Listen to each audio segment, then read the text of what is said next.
So this is about the QNXT benefit configuration architecture, because whenever we are working on the healthcare environment, we discussed even about the facets part, all that.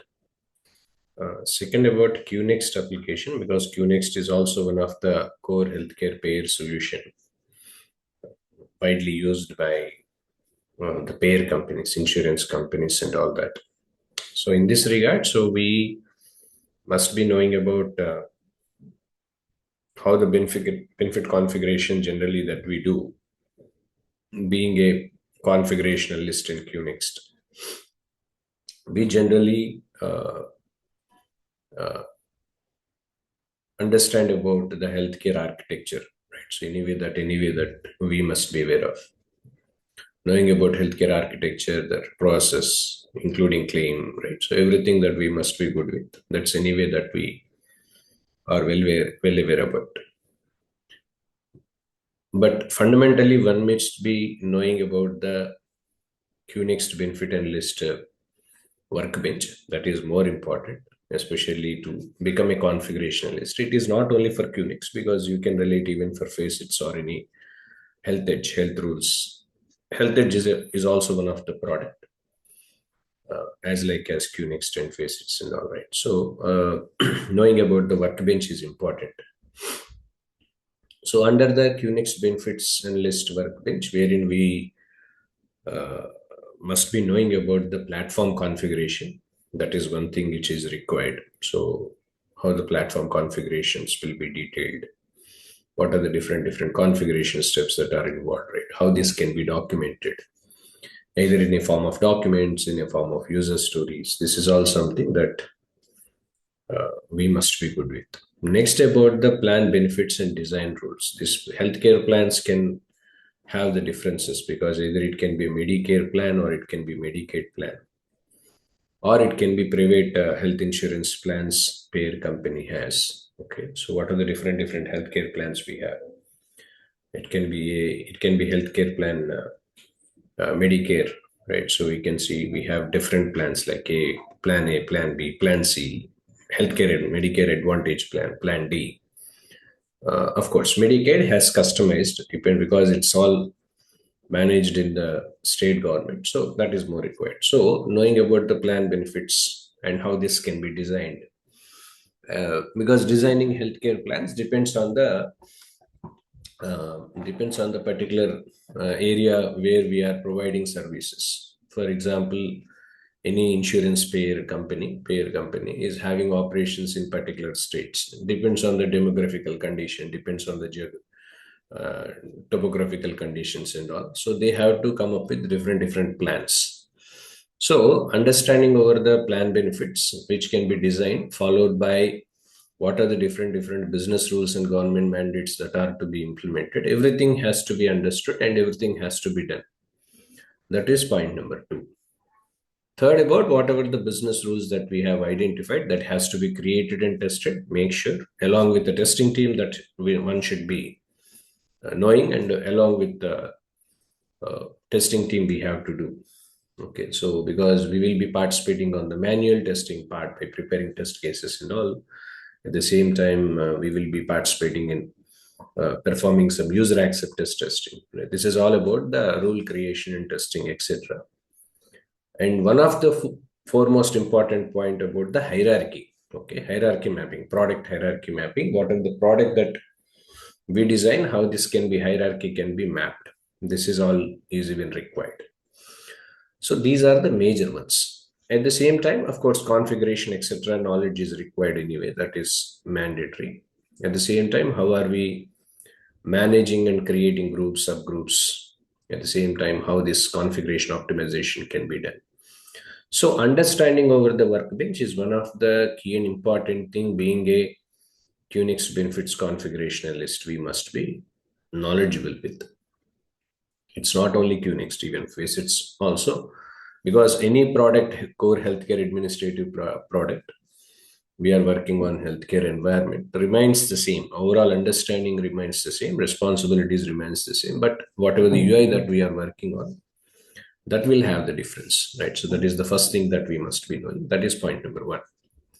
Point number two, we must be knowing about the core QNXT healthcare platform, how this can be modernized, like benefits intake, right? So, what are the different benefits intake that we take, and how are we planning and designing the rules? At the same time, product hierarchy, as I told you, right? So, group management, configuration testing, everything. So, that overall understanding over what are the different modules, high level components, and how are these components were interconnected. So, that knowledge is even required. So, that is what something that will be part of it. Next, about the stakeholder and client benefit access. This is even important because let me just mark it here. Yeah, this is where generally stakeholder and client benefit access management, where required to browse with any client portals for administration purpose, or at the same time for any kind of mobile application or member app management benefits that we are doing, or any kind of tablets for agent portal broker, or any kind of remote access APIs. This is all will be a part of this client and stakeholder and client benefit access using QNXT, using QNXT that we do, and what are the different QNXT API gateways that we are using for any for claims or enrollment or plan rules. Everything will be part of stakeholder and as well as client benefit access, all that. Next, about the layers, right? So because QNext process of data layer, this is important because we must be knowing about refining the data model, different formats, like either it can be XML format or HL7 formats we are using, how the benefit rules engine will work. At the same time, reference data management, or benefit design specifications, metadata registrations. This is all part of data model. So understanding over the data model is important. Right? So data model configuration steps developer do, but as an analyst, data understanding over the data model from a technical point of view is always advisable. This is all something that we must be good with. Followed by the data and state architecture. It's a data and state architecture because different headers we have, like it can be we are updating the group ID number or plan member or plan ID number, status of it. Right? So this is all something that we do. But prior to that, understanding over the API configuration and gateway API gateway is more important for analyst point of view, because now and then it's not only the functional role, so things are moving towards the technical side of it, right? So knowing about the technical part of the application is becoming more and more important for any healthcare analyst. In that regard, I always say, and we are always learning about the API gateways, all that. This is all something that we are learning because different API connectivity that we do. So mostly RESTful API we are using. Even we have SOAP API also, but RESTful API is something that we focus more on. So QNXT API gateway, right? So that's more important matter to the fact, apart from data models and state architecture, etc. So this we must be good with. This is all something that we must be good with. Next, external applications and integration that we required. So for that, even API is required. So more or less, I always advise and I always teach people. The reason why you remember, if you remember, I always say knowing about API, knowing about web services, especially. Again, what are the integration methods that we have? Either it can be web services using RESTful API, or it can be message queues, or it can be batch processing. So how this can be, and how this can work by the developer, and how are we providing inputs for that. As a analyst point of view, this is something that we must be good and familiar with, wherein you may require to integrate with some external system, something like ERP systems we must integrate. At the same time, we must integrate with some any customer service, something like Salesforce CRM, or it can be Microsoft Dynamics CRM application, so that we have to interconnect with all these, right? So this is all required, including any IS services solutions or any reporting analytics. This is all something external applications where we have to integrate with. So the integration, more or less like an integration analyst roles, because we could see now and then we have even roles called integration analyst also. Because configuration analyst means we're focusing more on the configuration side. Integration analyst means focusing more on the integration, wherein one with one-to-one or one-to-many or many-to-many applications integration. So this is all integration list point of view. That kind of knowledge, that kind of integration required thing is needed, including any external data sources or any something like what are the regulatory data that we follow, what is the clinical data that we are following, including any provider network data or any prayer related stuff.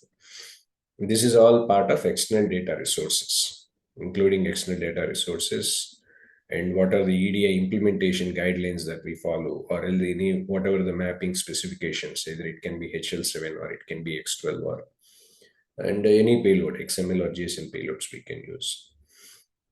So this is a complete ecosystem architecture from QNXT benefit configuration analysis point of view. One must be good with, so that it is easy for us to understand the benefits. We must be knowing at the same time how the configurations will be taken place, right? So how this can be proceed further, what are the steps that are involved in it.